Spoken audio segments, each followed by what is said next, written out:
Okay, folks, good afternoon.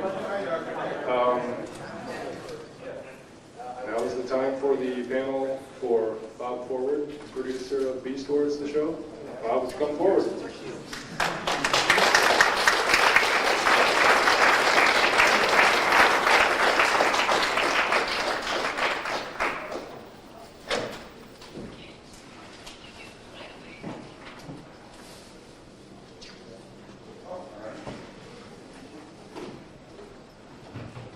This will basically just be like the last panel, question and answer sort of thing, with the autograph session to follow.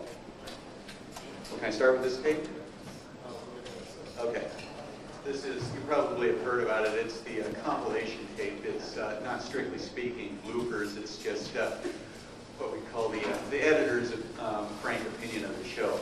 It's pretty much the stupidest opinion, I mean the stupidest scenes, everything else. The things that really didn't work, you know, bits of inspired brilliance just didn't play out. And it's all packed together in 10 minutes. So it's an amusing bit of viewing. Where can we get copies? Well, if anybody's got to do, I don't think anybody cares. You can probably just strike them right off. Well, it's great to be here. How many people do I actually, I've met a couple of you now that I actually know from the ATT News group. Great. Actually, I need to, hey, Ben, I remember. Well, you actually have your picture on the thing, so I was able to find you, but, and actually I've been looking for you, but, yeah, I have to apologize, I'm a little slurry this morning. I left Los Angeles at 9 o'clock in the morning and arrived here at 4 o'clock in the morning. It was a problem with weather in Chicago. I took a detour to Indianapolis for lunch. So I'm a little slurry, as I said, and that means I'm going to slip, and this would be a really good time to ask me second season questions. Might fall out. Before I actually go to questions, Larry would really have liked to have been here, but he's attending a wedding in Montana at the moment. His sister's getting married. There's just some things you can't get out of. But as you know, he sends his greetings, and he was here. He probably hears you all. We have a good relationship. When we were first approached to work on Beast Wars, we were shown the toys. We knew something about mainframe, and we actually got really excited. But we were really determined at the time to try and do something a little different, to really turn it into, if we could, a science fiction show. We, of course, had to work within the medium, and there were a lot of restrictions in the CGI animation that we had to deal with and try and work out a backstory and a story that we could consistently move forward with only 14 characters. No introducing somebody's cousin from the next state or something else that always makes such a good kidnap. It has been a very interesting show to work on, partly for the reason that because we were so restricted in the characters, we were forced to develop the characters more than we normally would have bothered in an animation program. Standard animation, we just bail right along, introducing new characters when we want something special instead of dredging it out of the core of the characters that already exist. And for that, I think it's worked pretty well. We've been helped by some great voice acting and some really inspired animation from mainframe, including some really violent stuff that we hadn't expected. The mainframe animators, as you may know, had worked for a long time on Reboot, which is an ABC show, and as such was subject to the ABC censors beating them down. And we got this is a compilation. It's all stuff that's in the show. There is an actual Reboot takeouts reel of really good stuff that ABC decided was too violent, including something that looks like a Pillsbury Doughboy beating the hell out of something else. And It's really funny, but they decided it was too violent. Anyway, the mainframe animators were extremely repressed, and when they were told that basically there was no restrictions on Beast Wars, they kind of went to town, as you know. And we thought at first, oh my God, what are they doing? And then it was like, hey, that's kind of neat. Pretty funny. They're robots, I had asked for the branch to be shot down and plunk him on the head, and instead Rhinox blew him in half. Okay, little mechanical guts. Cool. I'll do more of that. And so it has progressed along those lines. We've enjoyed the show, as I said. I know it really started out with a lot of initial skepticism being Beast Wars. But we really hope that we've managed to pull something out of it that is interesting, and we're really hoping to continue with it. Things, as I said, we have started the second season. It's going really well. I hope that everyone here will like it. The influence of the news group has been really strong. Larry and I really, didn't know that much about Transformers. Both of us had been around when they were, originally came out. I was just getting out of high school, I believe, at that time. And I thought they were pretty neat at the time, but didn't twig into them. Although I must say, I've just been browsing through the room in there, and I was picking up a side swipe, and man, I forgot these were metal. This is cool. 15 again. We got to get Hasbro to do some metal ones again. I don't care.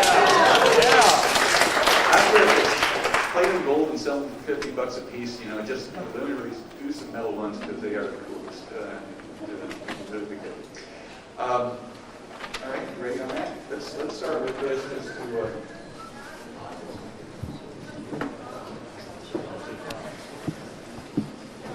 Here. Yes. Yep.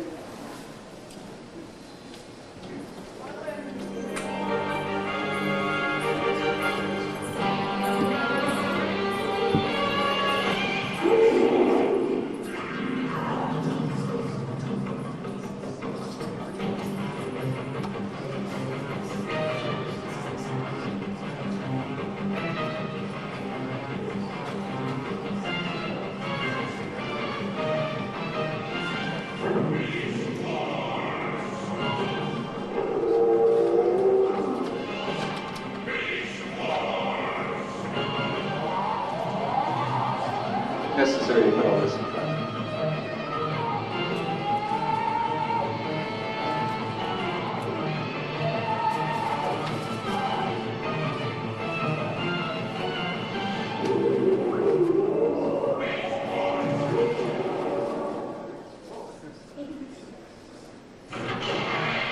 Moderate your conflict circuits, Maximals. Remember, these beast forms are to protect us from the long-term effects of the energon fields out there. We came looking for energon, and this planet is rich with the element. Enough energon to power the Predacon's entire galactic conquest. Remember the Great War, Rat Trap. If the Predacons get enough energon, they'll start it again. We can't let that happen. Only the Maxims can give us trouble now. It may survive the crash. Find them.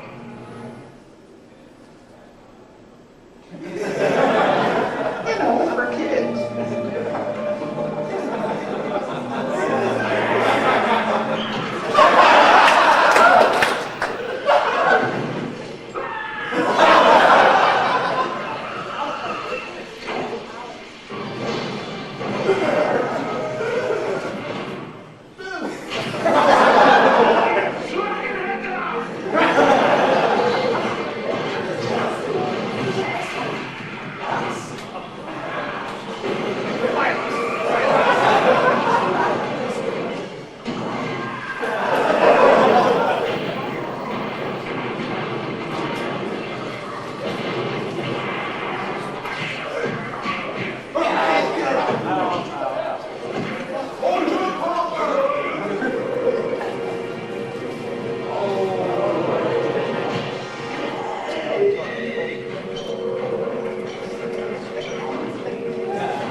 principle to look for non-violent...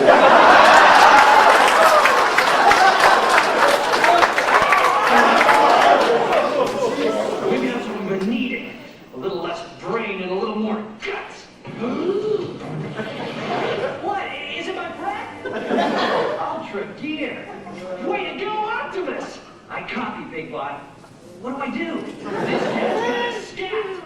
Jumping gyros. Jumping gyros? What was that? What in the galaxy? What the spotted head? Big Bot. Bad karma at the loser lair. Ultra bad. Hiya, cats. Miss me? No.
Well, yes and no. When we were first started the series, we really had, there was a selection of characters that we were pretty much allowed to choose from. And Larry and I selected the two teams based upon what we thought each character would bring to the team. You know, if we had Rhinox, we didn't need another big guy. If we had, you know, Rattrap, we didn't need another small guy in book faith. So each one, we wanted to try and balance a few things. The Predacons had more flyers.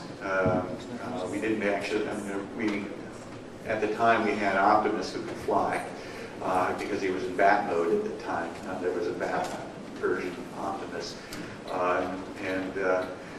That got complicated with was trying to make him so he would be a bat and a gorilla, plus 2 robot forms. And we ended up writing the script that way, and then they decided, no, we can't do that. We're just going to have to be a gorilla. And we said, well, he's going to have to fly then,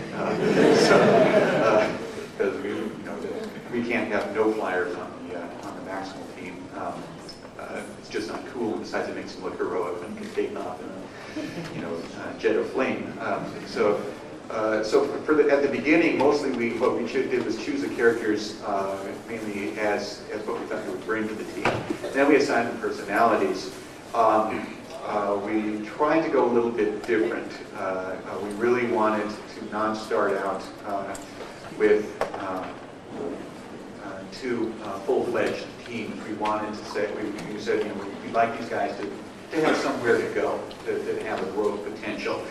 So that was why the Axelon was an exploratory ship. These guys weren't originally intended to be warriors. They were supposed to be explorers. They brought a hell of a lot of guns with them, but you never know what you're going to run into. I guess people have, other explorers have done the same thing.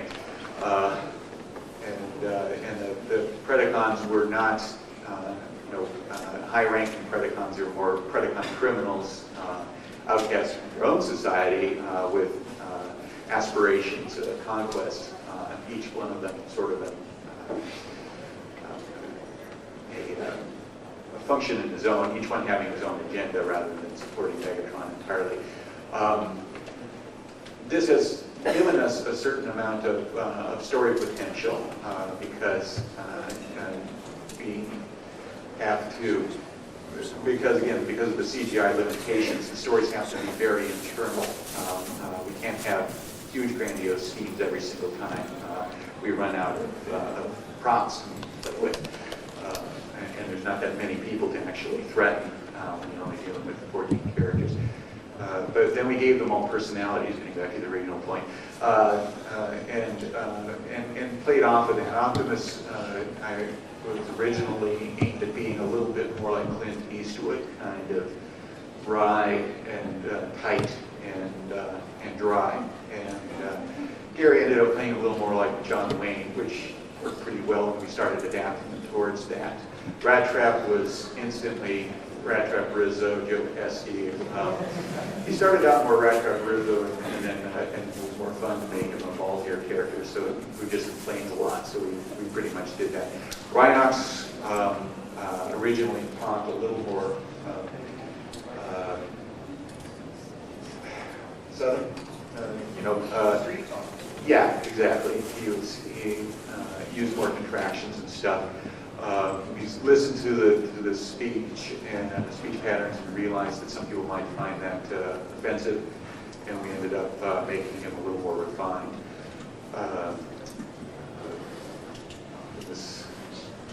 Megatron we were playing with him as kind of a. I had actually just come off the Biker Mice and was still being influenced by Lawrence Limburger, and so he has a touch of that. It's kind of fun to play the kind of character who seethes and explodes rather than just vent all the time.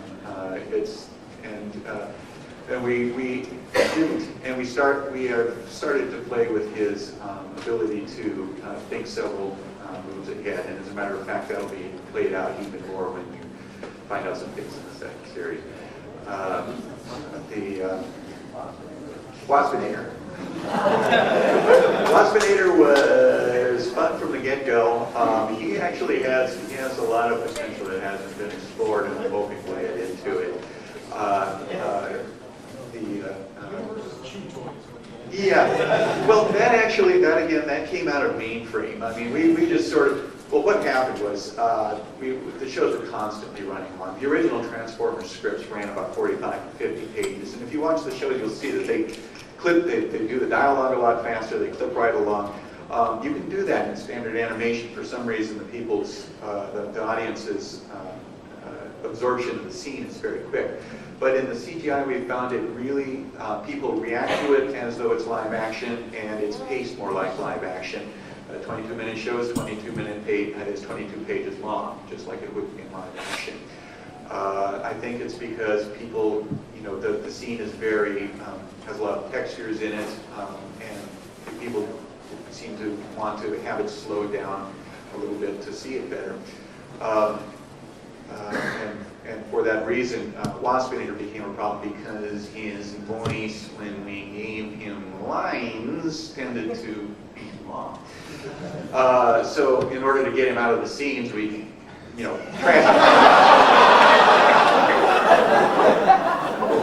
already had Scott doing 2 other voices, so it's like, give the guy a break on his vocal cords. And I think the mainstream animators picked up on that because while we were just just having them shot fall down, I mean, they started just trashing it, and it looked like fun. So we started doing that too, and it really has become almost too much fun. There's some stuff coming up that's even better. Yes. I've noticed this might be something from Envision again. There's a lot of really reboot-like slapstick in the characters. They don't act like metal when they crash into things. They spawn from scratch. Right. I mean, if you just decide this is okay and just let them roll with it. Well, we don't get to protest too much in any case when we finally see the thing. We objected to that at first. That did come out of mainframe. We didn't ask for it. Again, as you say, they don't act like metal all the time. They don't break into little pieces more as much as they should. And I don't know whether it has something to do with the computer or not. But it did manage to successfully get this show a comedic air that let people accept it as less violent than it really was. It is a trade-off. We throw in some of the squash and stretch stuff, and we get to have Rhino's badass chain gun, and which it's now its actual official term next to the news group, and it's actually listed in the Bible as such. Yes. Will there be any Generation 1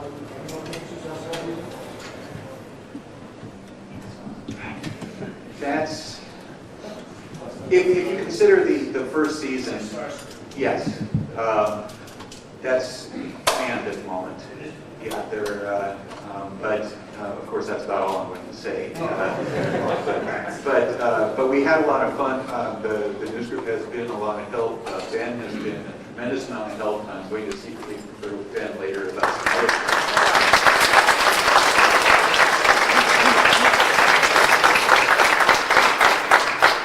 About that specific point, in fact, and just in an attempt to get it as right as possible, as fun for the G1 fans as possible, and something that will still stay within the consistency of both shows. Yes, way in the back. Yes, what's the name of the actually, first the small one, and then you. Okay. I saw the episode, I saw the end, where... Can you stand up? I can't. Yeah, Starscream took over Waspinator. Right. I thought it should be more like Pterosaur because he's always plotting against Megatron. Pterosaur plots against Megatron. Yes, interesting. Pterosaur, the actor who did Pterosaur, Doug, actually did the voice of Starscream for that particular episode, and it might have been considered too close. Ian, the writer, felt it would be more fun to use Waspinator, mainly because Waspinator hadn't been really given. We actually told him that we haven't been using Waspinator a whole lot, except as something to beat up, and it'd be nice to give him a role where he actually plays a major character, even if he is possessed by somebody else. So it was really an excuse to use the Waspinator model for more than 15 seconds in a show. Okay, now you. What is the name of the Predacon spaceship? We never actually came up with one. Yeah, actually that is the unofficial name, is the dark side. Mainly because of what Pterosaur says at one point, welcome to the dark side. And as far as we're concerned, that's as good a name as any, but of course it was a stolen ship, so they probably didn't get around to naming it. On the top of the name, did we ever get to find out what they were called before they crashed?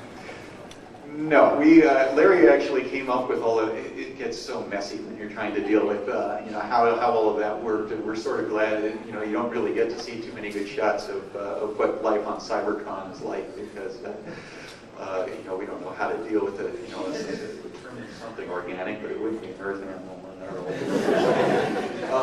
Wave our hands, look over here. Larry did have a list of names. I don't know whether he actually ever kept it. You could actually try emailing him. I think other people have tried that.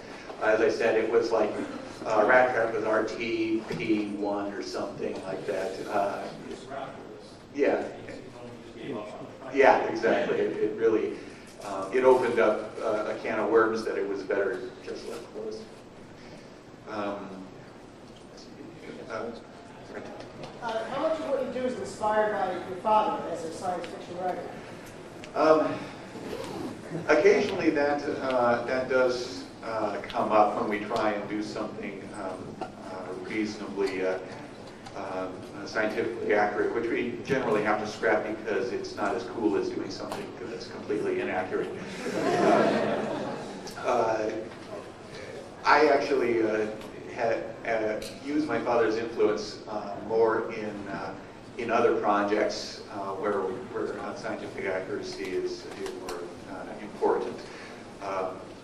He's actually worked with me, consulting on a number of development projects that I hope to get going somewhere. And he's a lot of use there. But actually, on Beast Wars, I'm trying to think if I did actually do anything. No, he likes the show and probably would just as soon stay out of it because it isn't as technically accurate as it should be. But on the other hand, neither was Independence Day. Yes. I have a couple of questions, but they're all fairly short. All right. First is Waspinator. Is there any Beavis influence in him? No, Waspinator was a spur of the moment. It's just like, what else are you going to do with him but have him talk fuzzy and be the kind of guy that he is. And he's just sort of developed through the series as his own person and with the help of the mainframe managers. Okay, who grew up with Inferno? Inferno. Yeah. Well, that personality. Larry. That's pure Larry. All the way he got to introduce that character and that royalty business and everything else. I kept saying, Larry, stick in a joke about Yes, My Queen. I was like, no, that sucks, no. And, so I stuck one in mine instead. Can we get more of the bee?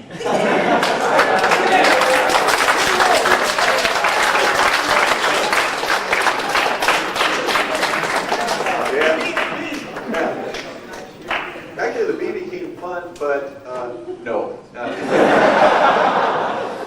As some of you already know. Yes. In the episode with Starscream comes back, Yes. he shows up in the episode without a body. So he shows up with a scarf. Right. And he's explaining that he had a body and he lost it, sharing all that stuff with the Ultron and all that stuff. In the third season of Transformers, after the movie, Starscream's ghost came back and actually was able to get his body back. Mm-hmm. And at the beginning of the episode of Beast Wars, he doesn't have a body. So is that blatantly telling us that, yes, once again, Starscream managed to lose his body? Well, it's been a while. No telling what he's run into. Again, I consulted with Ben on that, and it also depended on what reference material he was using. Right.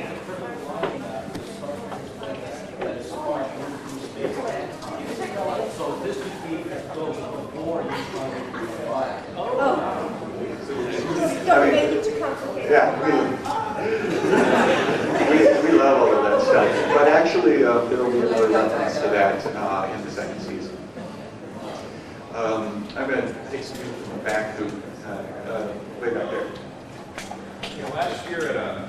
last BotCon, there was a mention of Machine Wars animated series. Yeah. That some of these scripting was actually done with most of the episodes or in the process of making those.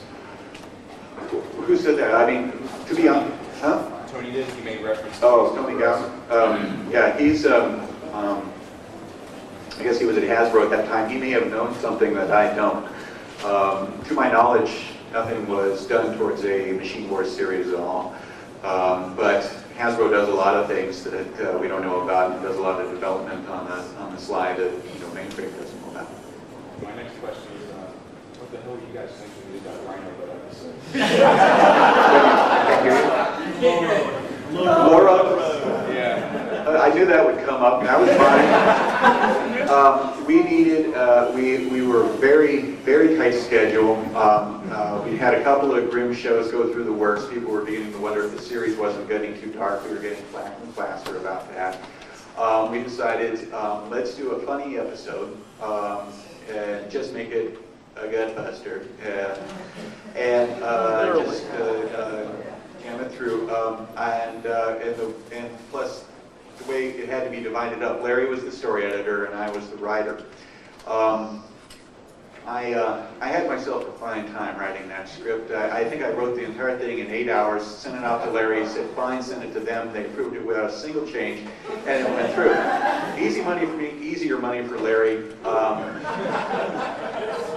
Got big laughs for small children, and frankly, I'm laughing all the way to the bank.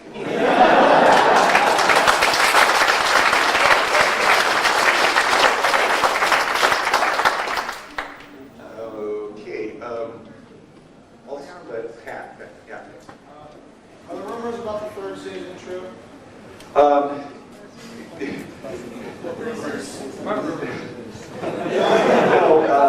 mean, I believe what you had heard was the voice actors, again, had considered each 13 episode chunk to be a season, so they were referring to a third season being what we're considering the second season, because the second season is 13 episodes. I will say that in our meetings with Hasbro, it has been a long time, that they were indicating, we're real interested and we want to keep going with this thing. They wanted to go ahead with another 26. Mainframe didn't want to commit to that because their slate was already pretty full. So right now we're doing 13, but Hasbro is all in favor of doing more, and I'm sure the Mainframe will be too. So I'm really looking. I can't promise, but it looks pretty good. Okay, one more from back. Another, yes, Gracious. You. Oh, me. Hey, no fair being on your knees. I thought you were a little one. Not that one. Okay. But what's the current relationship on the tiger and the eagle? Oh, Tigatron and Air Razor. Yeah. Their relationship. Martin.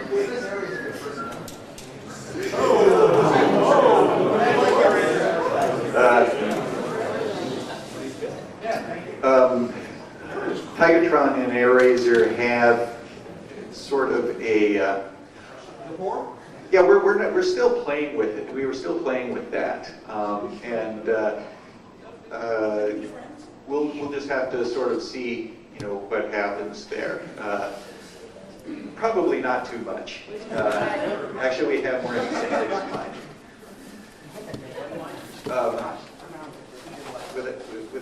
We have more interesting things in mind.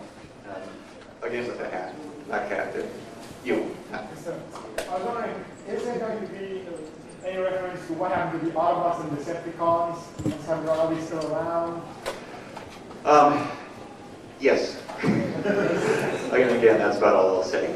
By the way, if I know anybody from ATT and I'm pick you to answer a question and tell me your name so I'll be able to say hello, because it's neat being able to put these faces together. And as a matter of fact, I thought I'd take some pictures later on. You guys come up with me. Pardon? Yeah, exactly. The one I shared a cat with. Are you going to add any new characters in the next 30 episodes? Oh yeah. There's It's no secret. You'll have to ask around because I don't think I can officially stand up here and say so. If somebody asks that question, wants to ask the question. Okay, Ben. I really can't tell you anything. I will tell you you're pronouncing it right, which I think a lot of people weren't, and were thinking they were going to turn out to be plush toys and Fuzzors or something like that. The Fusors, I think, will be interesting characters. We're giving them some good personalities, and they have some places to really fit into the series. Do you want to ask a question that brings out their names? Sure.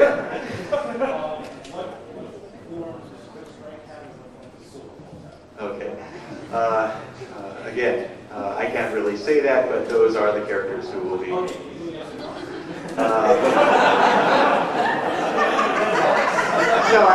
I'll let you pass that around. Oh, okay. Just because. Yes, small one again. When will the second season air? What's your name, actually? Matt. Matt. Well, Matt, the second season will air in September, I believe. August or September. Usual time when everything starts in the fall, is what we generally say. All right, and you who were pointing. Robert, me? Yes. I'm Robert Jones. I may have Oh, hi. Yes, everyone You're the one who's so critical all the time. If you're going to ask, you know, when the Predacons are going to get more time. To be honest, you know, I wasn't sure since I just got in, but Right. I'm glad you're at least aware of the situation. I've long maintained that it's like that's the only thing that's keeping these words from being an absolute primo show is the fact that the characters are a lot of something. But anyway, I was wondering, assuming that you go to another season beyond the one you're currently writing, what do you see as a long-term story arc? We have one, and I can't tell you, but I think you will like it. But I will say that in the scripts that Larry's doing, the Predacons are being played up a lot more. I will say that I will also add that they continue to be, you know, at odds with each other most of the time, but the schemes are getting bigger and the power is getting greater. Okay. In the green shirt and glasses. Yeah. My question is, I wonder if you'd be able to tell us who will be eliminated in the second season, because I saw on a webpage that they said that some of the current characters were going to undergo body changes. Yes. Could you tell us who that might be? No, I'll say that most of the rumors that Doug let slip that he wasn't supposed to are pretty accurate. I really shouldn't say more, although frankly I don't, you know, just because I don't, you know, want to get the people who pay me money mad at me, but frankly I think that it never has hurt to know that, for instance, you know, Starscream is showing up in an episode. I think a lot of people, you know, look forward to it, especially for that, and keeping it secret would have actually been detrimental. So I will say that the rumors are fairly accurate. That you've heard, some of the characters are going to look different. I think a lot of people here will find that they look better. We're doing some interesting things with the new look.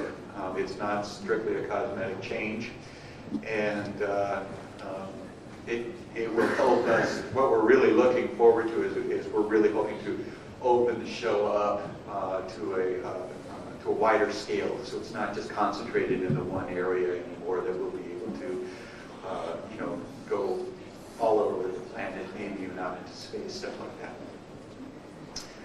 Yeah. The aliens will still have a presence, yes. In the Fletcher. You got most of the Beast Wars voices from Canada. I was wondering if you'd be bringing any of the old voices back, specifically Peter Cullen.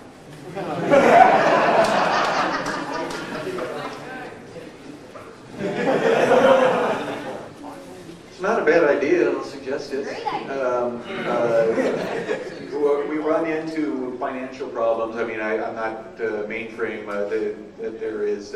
He's probably expensive. But for a cameo scene or two, it could happen. I'll bring it up. But I don't know what You might just get form or category, You might get a lot out of it, though. Yeah.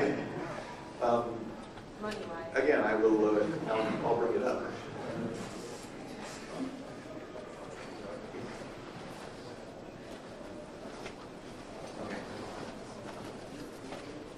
All right. Okay.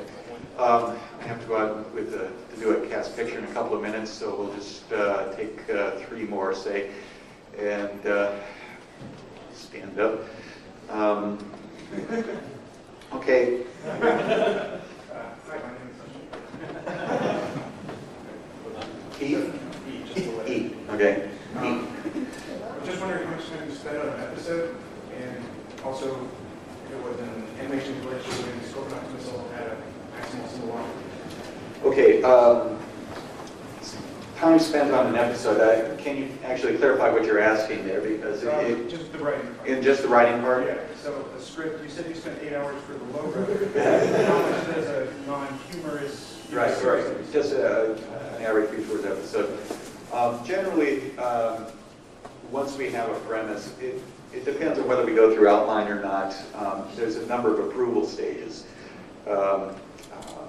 I think a script like Possession generally takes about 2 weeks to write and another week to get approved. Because that's going through an outside writer. I don't know what else he's doing at the time. He sends stuff to me, I make notes on it, send it back to him. He goes to work on it, then some more changes are made. The actual writing time probably isn't anywhere near that. It's the reading time, it's the turnaround time, as we call it, that tends to actually eat most of your time. Email and attached files have really helped a lot. When I started at Filmation, we had 6 writers and 2 secretaries and a story editor to do 13 episodes of The Lone Ranger, and that took us a full season. It was about 6 months, and it was amazing. I mean, back when we had typewriters and everything else, the average script took about 6 weeks, so it really has sped up a lot. Great, Hank Top?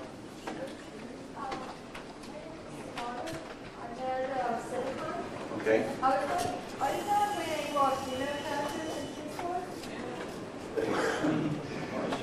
We're all in favor of that. We are really limited to the characters that right now that Hasbro wishes to introduce. We push for it. When we can't do that, we try and, Black Arachnia has become one of the strongest characters in the show. And actually she's going to continue to be an extremely strong character. We'll have to see how Airraiser pans out. I guess I can actually say that in the second season, the new characters being introduced are all male, unfortunately, but we would like to get some more females in there. I think they add a lot to the show. Okay, and right next to it. You just mentioned the Black Arachnia will continue to be a strong character in the show. Where does that leave Tarantulas?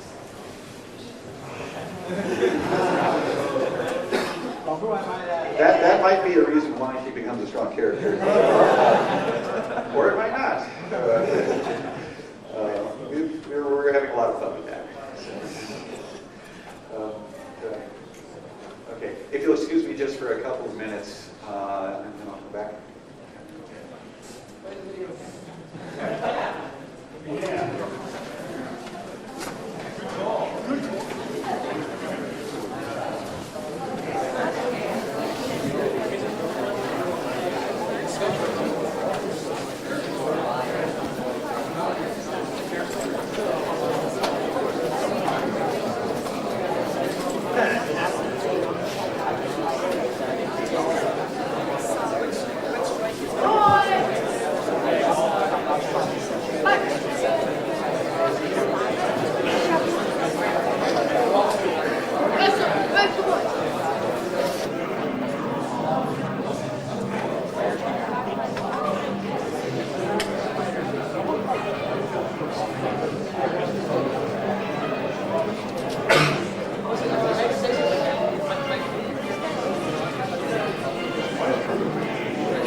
So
I practice.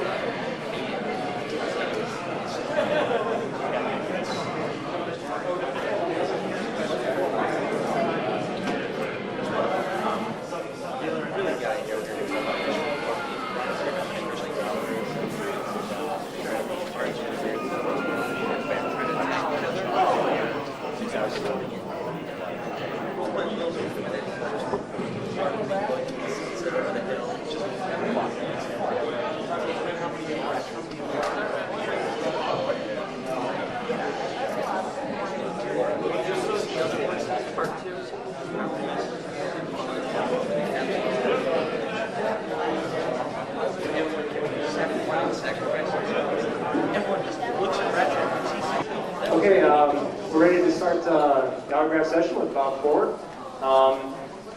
We have about half. Well, 2 more questions? Okay, go quick. Let's see. Is Neil here? Did you have one? No, I didn't. Oh, okay, I'm sorry.